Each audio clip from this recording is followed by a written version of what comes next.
బైరోబిన్ అనే variety Mirza crop science నుంచి 3 రకాలు ఉన్నాయి. అందులో స్పెషల్గా బైరోబిన్ అని ఈ వెరైటీ ఏంటంటే కింద నుంచే కాపు ఉంటుంది, మొక్కకి అధిక కొమ్మలు ఉంటుంది, వైరస్ని తట్టుకుంటుంది. సో ప్రతి కొమ్మకి చాలా చక్కగా దగ్గర కాపు ఉంటుంది. దీనివల్ల ఏంటంటే మనకి కింద కాపు ఒక 5-6 క్వింటాలు అవుద్ది. తర్వాత సెకండ్ ఖచ్చితంగా 10 నుంచి 12, 15, ఫైనల్గా ఒక 7 వచ్చినా కానీ ఓవరాల్గా ఒక 25 నుంచి 30 క్వింటాలు అయితే నమ్మకంగా వస్తుంది. కాబట్టి అంటే నల్లి నల్లతరకు వచ్చేలోపు ఇది మాత్రం అయితే ఈ వెరైటీ ఇటు వైరస్ని తట్టుకుంటూ ఇటు అది కాపు వచ్చుకుంటూ అన్ని విధాలుగా పక్కా తేజ. కాబట్టి వేయాలనుకున్న ప్రతి రైతుకి తక్కువలో మనకి యావరేజ్గా వెళ్దాము, మరీ భారీ పెట్టుబడులు కాదు, మనం సింపుల్గా వెళ్దాం అనుకునే వాళ్ళకి ఇది మంచి అవకాశం అండి, మంచి చాయిస్ కూడా. మొదటి నిర్ణయంగా మీరు పెట్టుకోగలిగితే బాగుంటుంది. మనం అన్నీ చూస్తున్నాం కాబట్టి ఒక క్లారిటీతో ఒక ఐడియాతో చెప్తున్నాను.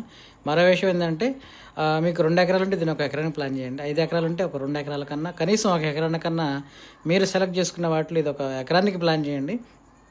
మీకు అర్థమైపోద్ది 45 to 65 డేస్ కల్లా, అంటే 45 నుంచి 65 రోజుల కల్లా మీకు క్లారిటీ వస్తుంది. ఇప్పుడు నేను చెప్పినవి అప్పటికి మీకు కంటికి కనిపిస్తుంది. అప్పుడే మీరు అంటారు. ఇప్పటికే మనకి అన్ని చోట్ల మంచి ఫీడ్బ్యాకే ఉంది ఈ వెరైటీ గురించి. సో చాలా ఉన్నాయి, తర్వాత భవిష్యత్తులో అన్నీ చెప్తానండి. Thank you so much.